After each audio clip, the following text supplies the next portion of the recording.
Thank you, Gavin. And good morning, all.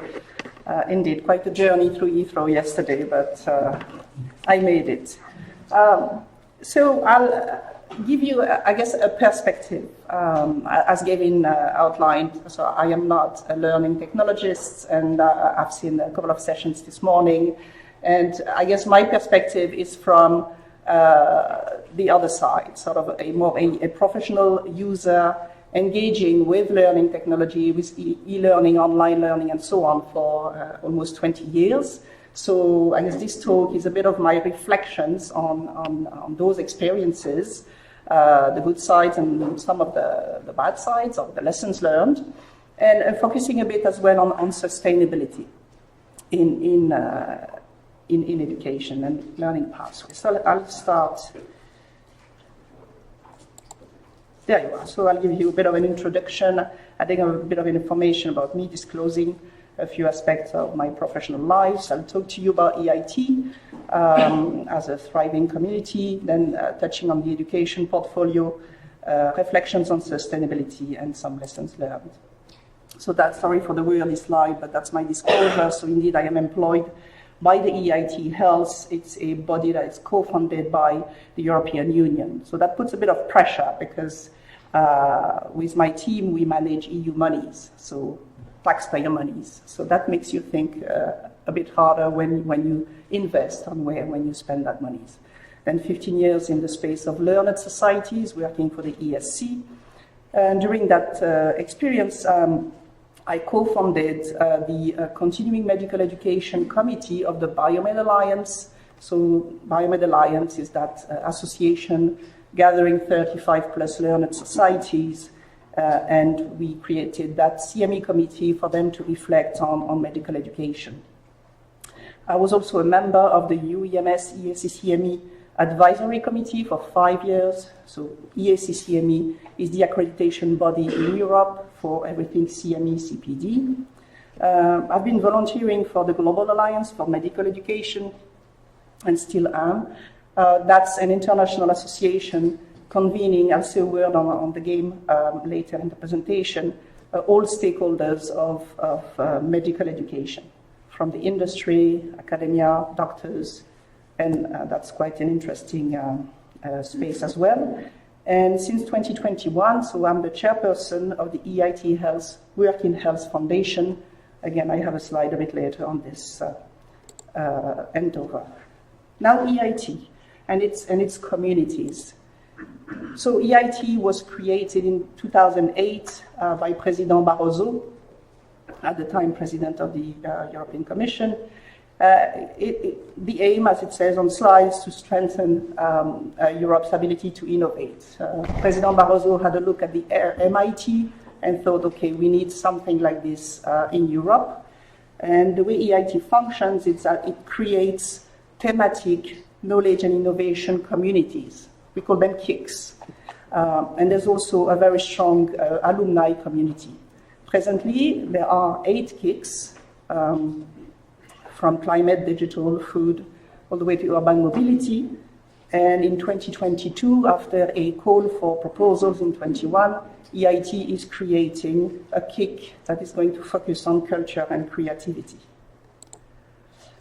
That's an important slide, at least to us working in a KIC. Is the mechanism is that EIT invests for a finite period of time, of about 15 years. So a KIC is created, it sees funding increase, and then at midlife, 7 years, the EIT and the EU assess the KIC and decide whether to stop or to continue, but in any case, the funding is decreasing. So that links superbly to sustainability, because a KIC has about 8 years to be fully sustainable. So to illustrate, EIT Health just went through the 7-year assessment, and in 2027, it will be the last year that EIT Health receives EU monies. In 28, 0, it means the community is sustainable. So as you can imagine, we think pretty hard about sustainability. And there are 3 waves of KICs. The first KICs, I think, is climate, energy. In 2024, that's the end of their funding. So that's why you've got 3 waves here. and EIT Health, we are in the middle. Now a bit more about EIT Health itself. This is our vision statement, together for healthier lives in Europe. So obviously it informs everything we do. And EIT Health aims to achieve that vision by strengthening the healthcare systems in Europe, by promoting better health of citizens, and by contributing to a sustainable health economy in Europe. So that's our mission statement. And in terms of the how, this is a bit of a crazy slide, but that's an EIT slide. This is the DNA, not that I want to, this is the DNA of any community, any KIC. This is what we call the knowledge triangle. So every initiative we fund using EU money has to integrate that knowledge triangle, have stakeholders or initiatives around involving research, education, and business. That knowledge triangle you will see everywhere in our initiatives and in all the communities. Now, in terms of our presence, we are creating a 7th, what we call regional innovation hub. So that's regional offices that focus on that region and develop an ecosystem. The 7th hub is Austria. It doesn't show on that slide. It's being created. And we have this REACE mechanism, which is focusing on regions of Europe that score lower in terms of innovation capacity. They get extra funding from the EU, and there's a boost so that innovation capacity is increased. There's a special dot for Munich. The headquarters of EIT Health are based in Munich. Now, how does that work? What is a KIC? What is a community? It's actually a network. So EIT Health is made of a network of over 150 partners. So organizations become partner members of the EIT Health, and they span from academia, research organization, the industry, regional health agency, healthcare providers, and it's the combination of that network of centers of excellence, organizations with leading expertise that leads to initiatives that really have an impact. This is again a busy slide, but a sample of the partners. Here it's a bit technical, core partners, associate partners. There's a bit of a tiered mechanism for the membership to EIT Health. Then having the vision and the mission in order to scope what we do and the impact we want to have, we have these 6 focus areas. So whenever we call for projects, we tap in one of those 6 areas which connect to our 3 mission statements in order to deliver our vision. I'll let you read, and the slides will be shared so you can have access to that. Then in terms of the how, then how do we make this happen? And to be in line with the knowledge triangle, each KIC is structured into what we call internally pillars. So we have an Accelerator pillar that focuses on startup creation and supporting startup creators from ideation to scaling and so on. There's an education pillar and an innovation pillar where EU funding is invested into teams that compete in order to crack one of the societal challenges through an innovative service product solution. Always, in all we do throughout the pillar initiatives, it's always with the end in mind, which is outcomes that matter to patients. So that patient centricity is also core to what we do, linking back to the vision, of course. So that's a few metrics on the impact of the education portfolio. So I like that slide, and I'm a bit critical about that slide, and that will link with the rest of the presentation, is that historically, in terms of education, EIT, the funding organization, measure impact like that. So they count people. So many people, so many patients. But that's about this. And that's where the engagement with education, adult learning principles, learning technology, instructional design. We hope to go that extra step to measure impact and outcomes beyond counting the number of people. But that's an interesting slide on reach. Now for the education and training portfolio, we have designed it around, say, 2 pathways.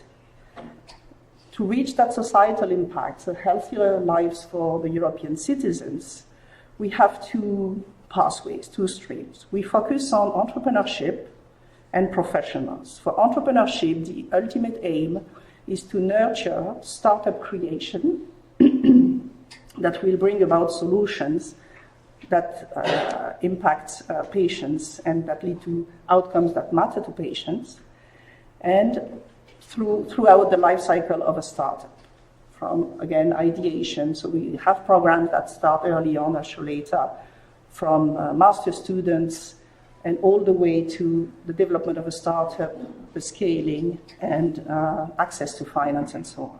So we address that target audience. And the second pathway is focusing more on upskilling and reskilling the workforce, but also focusing on the population, citizens, patients, to ensure that whatever innovation is being created out of the investments we make, they are actually adopted. So there will be education interventions that address patients to ensure that they engage with digital health, for instance, or addressing healthcare professionals so that they engage with prescribing digital health applications that are reimbursed and so on. So that's here, for that second pathway, we're focusing on system change and quality improvement.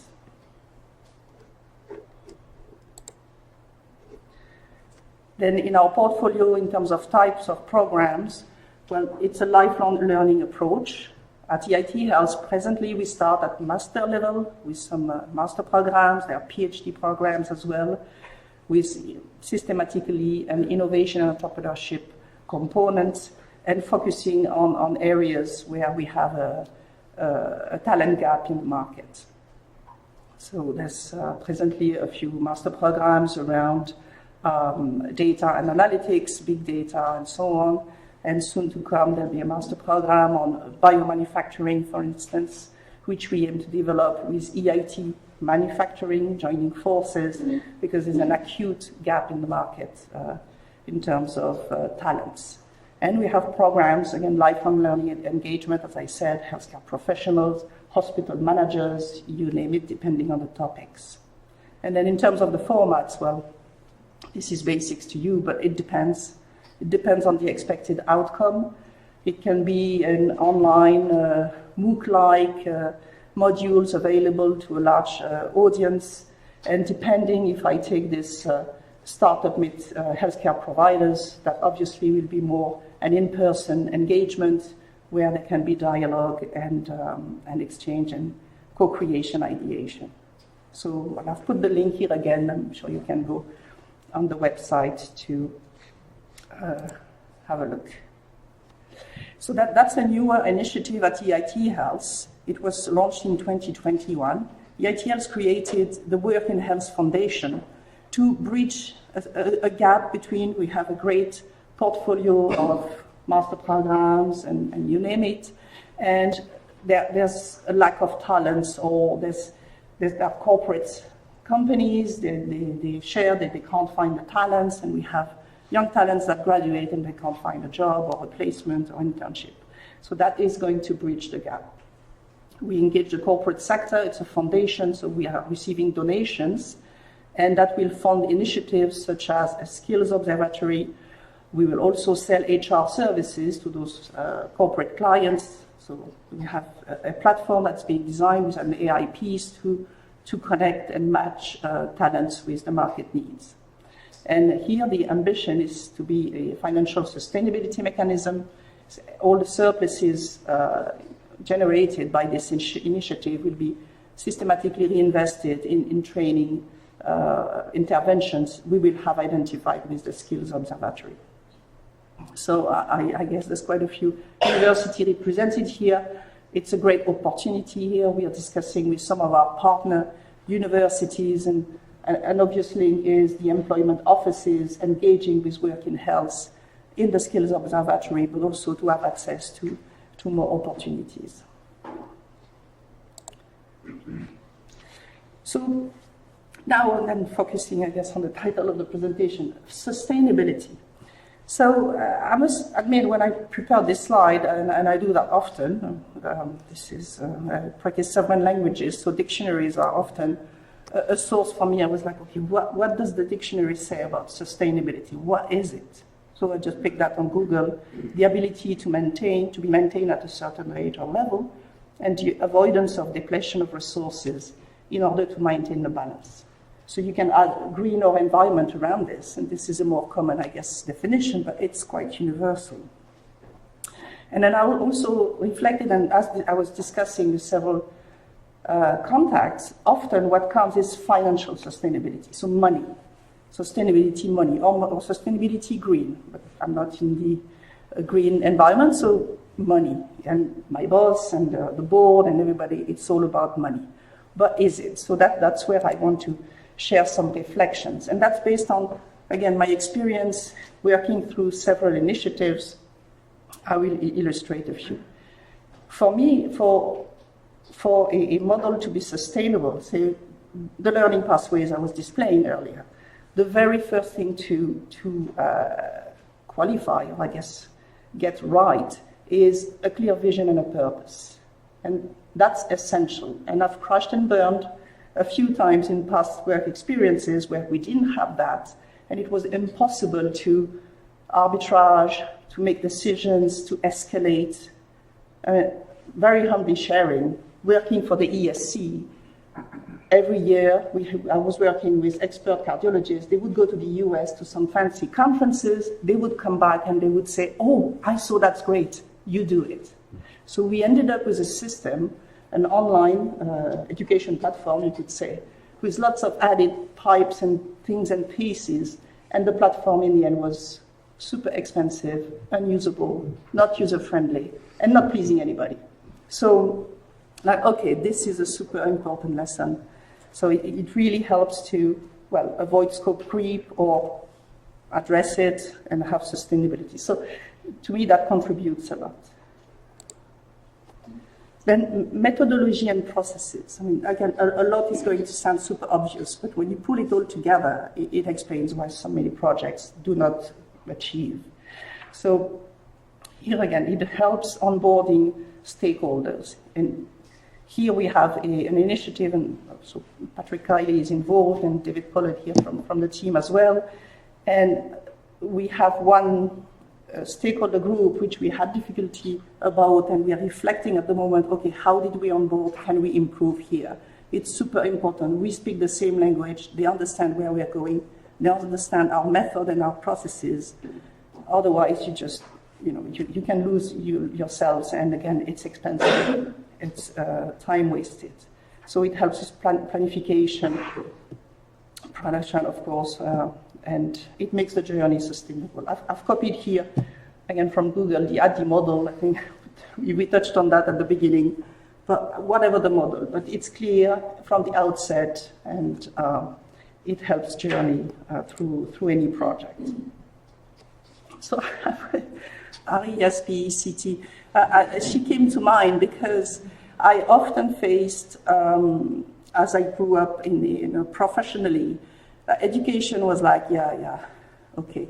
So you've got your subject matter experts, whatever the sector, banking, cardiology, innovation and technology, and this is often lost in translation. So now this is also a point I make is that I engage the stakeholders and I really invest time in explaining.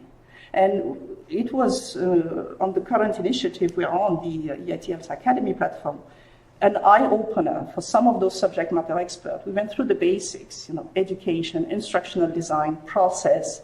We can actually demonstrate return on investment when we follow that process. So a recommendation in whatever project plan, invest in that. That may sound basic to you, to experts like you are, but it's super valuable down the road. Experts, but also the project team. we have a super multidisciplinary project team, we have marketing people, and they're like, marketing. No, first you understand where we're coming from, then we can talk about the marketing. Then, of course, designing the intervention, the learner journey, this is all so basic to you, but I found this top 10 or top 9 challenges in e-learning. It's super important to have this design approach. Start with the end in mind and investigate the time with the client. Say, okay, where do you want to go? Do we want to have content on the platform? Ask 7 times why. What for? We received, Patrick, sorry to be confused, but we received the client, we had a 2-day summer school, we have the recordings, put it on the platform. What for, how? So it's super important to, again, explain and get what is their expected outcome, and from there it works, yeah? Or categorizing gaps and needs, again, basics. But if it's not a knowledge gap, a skill gap, attitude, if it's a systemic gap, sorry, we can't do anything. Maybe you go to the advocacy department, it may be a public affairs issue, and then maybe we talk later for once it is cracked. And from there, this is how I explain that measuring the outcome and the return on investment is much easier, and that advocates for in the end, the financial sustainability. People will invest once they get data out of what they paid for. Then the technology, you're going to hate me on that one. In an earlier work experience, I got the Pareto wrong. Yeah, so it was at the European Society of Cardiology in the early 2000s. And again, I had this experts come to me and say, we know this great supplier, they've got this fantastic LMS, we go for it. So we went for it, and we spent 80% of our time, energy, and budget on getting the platform. And then after, we're like, okay, what kind of content we put on it? I mean, obvious, but terribly expensive, and it didn't work. So technology should be the very last question we ask. And Patrick had a session earlier explaining how we went through for EIT Health in selecting a tool. And I've been pushing back spontaneously. Everybody has an idea. Everybody knows this one and this one. So we would log their names and then push back and say, okay, what for? What's the purpose? Where do you want to be in so many years? And then, why not, in the tender process, we can contact those suppliers. But so that one is still painful for me. And get guidance. I mean, I'm no expert in technology. Who am I to select or even do an RFP or go through a selection process? I think this room is packed with professionals in that space. Definitely get the right guidance. So that's a bit of a scary one as well, but I was reflecting about, say financial sustainability. Sustainability is multifaceted, yeah. And if financial sustainability, working in a KIC is ultimately my goal, because in 2027, no more money. Well, how do we go about this? And there's many aspects. So for the tool I will present in a minute, we went for cost efficiency, cost reduction. Obviously, we are serving the partners, so we are offering a solution now that we understand the purpose, and that's after a thorough requirement gathering. It's been centrally procured. We follow the EU procurement process, and now it's accessible to them for an affordable fee cost. It's in our DNA, so strategic partnership and alliances are essential. Staying alone is never going to lead anywhere. So obviously we have our network, we partner with our partners, if I may say, we engage with them, but also with external entities like the Biomed Alliance, access to 35 scientific societies, or the European University Hospital Alliance, and so on. So that really helps in broadening the opportunities and sustainability.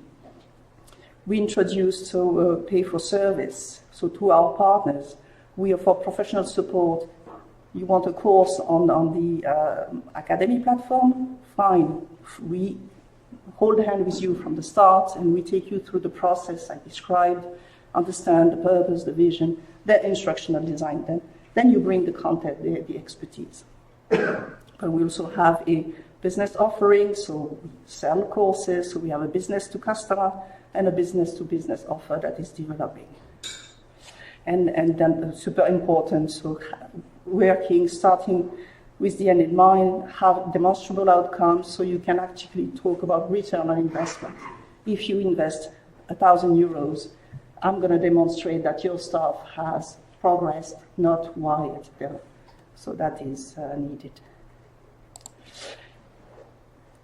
Then on the academy, so that's the example. So again, I refer to Patrick Kiley and David Pollard is up there from the education team. David is the lead of the EIT Health Academy at EIT Health. So for us, I guess our vision statement is this is the marketplace for high quality training and education in health, innovation, and entrepreneurship.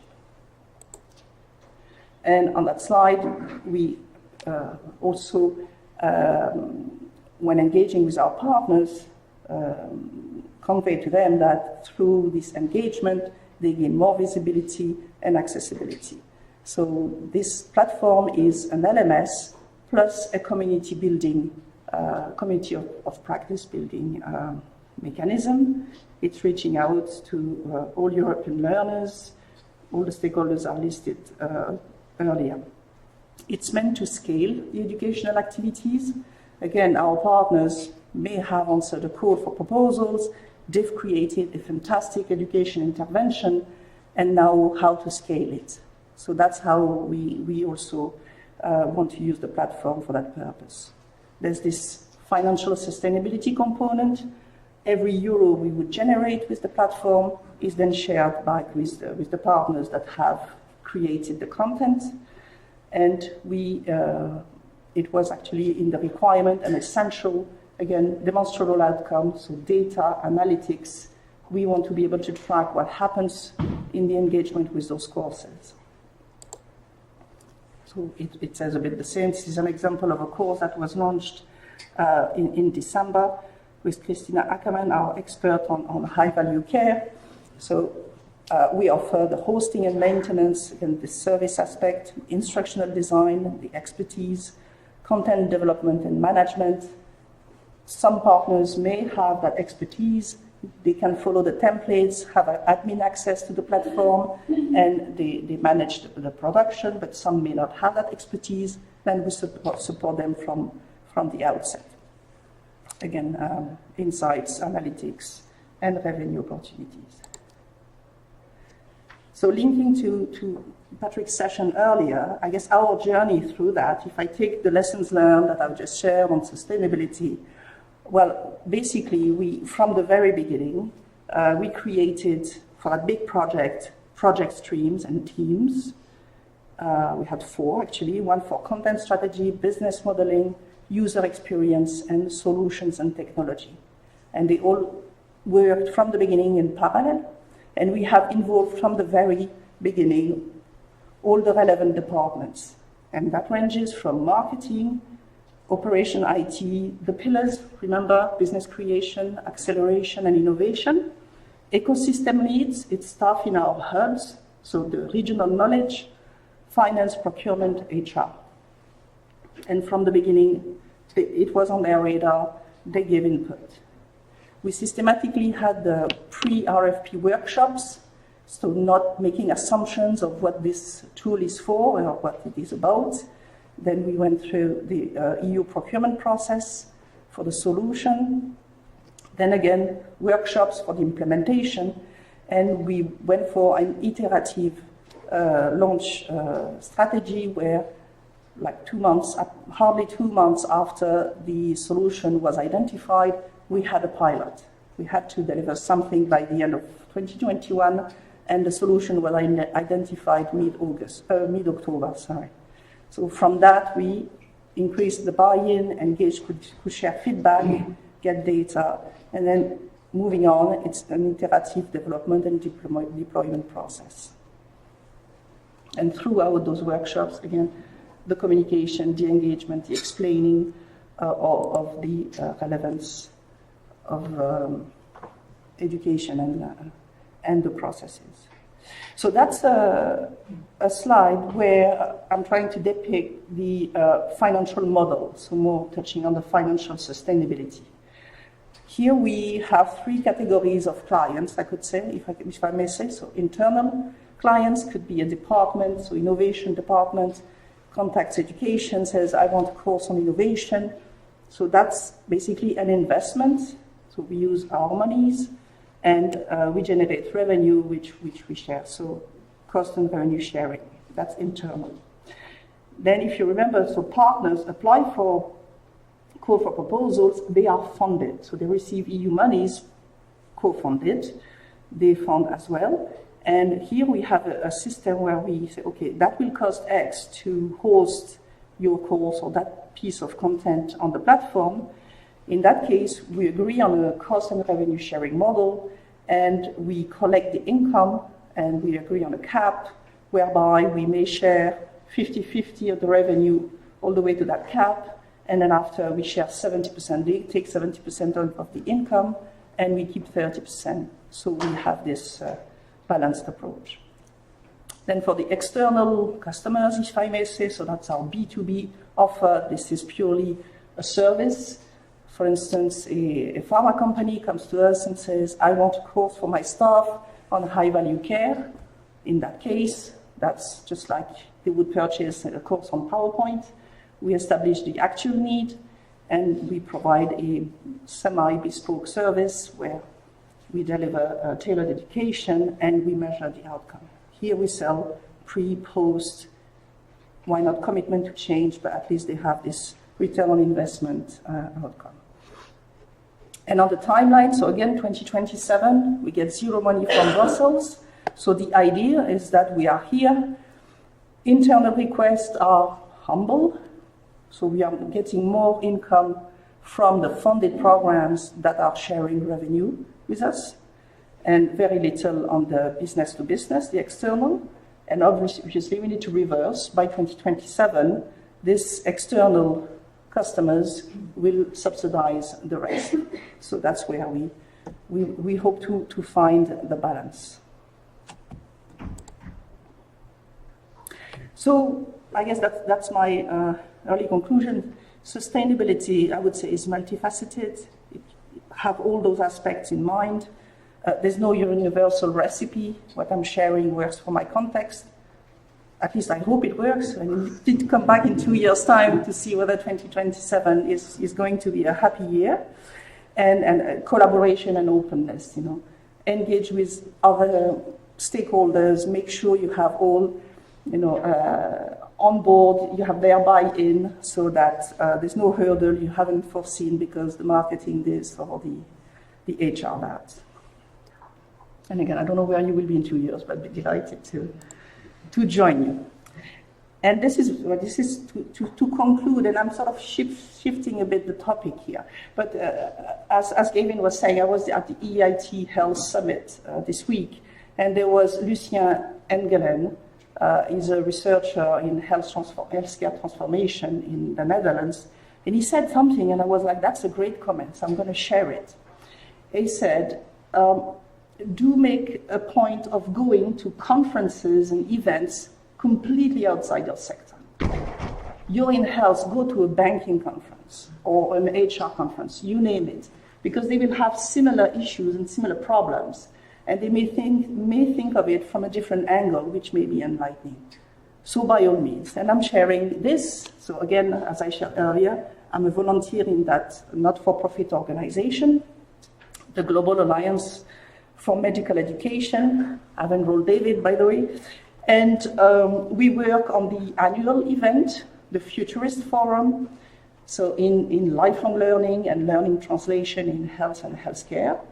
And traditionally, this event was a conference 2-day, you know, traditional, but for a Futurist Forum, we felt it was a bit odd to continue like this. So that is a link to the website, and you have a few teasers coming through the social media these days. But basically, we coined that an Innovathon. So not quite a hackathon, and it's a blended learning journey. So the kickoff is on the 14th and 15th of October in Montreal. It's a global organization, so it moves around. A 2-day in-person event where regional teams will be built together. We'll have regional leaders, so maybe some candidates to be a regional leader. We'll work with eventually a team of about 8. And during those 2 days, there'll be a lot of guidance, of course, working together, design thinking workshops, identification of challenges in the space of lifelong learning and learning translation in health and healthcare, and preparing for the online journey. And from November to March, it will be virtual meetings, the regional teams working together, co-creating a project, a solution for that particular challenge. And in May, roughly, we're still in the final preparation, but in May there will be virtual presentations of the projects, and then there'll be an award and prizes that will come in the form of coaching and monies, vouchers for the winning teams, take it forward and actually make it happen.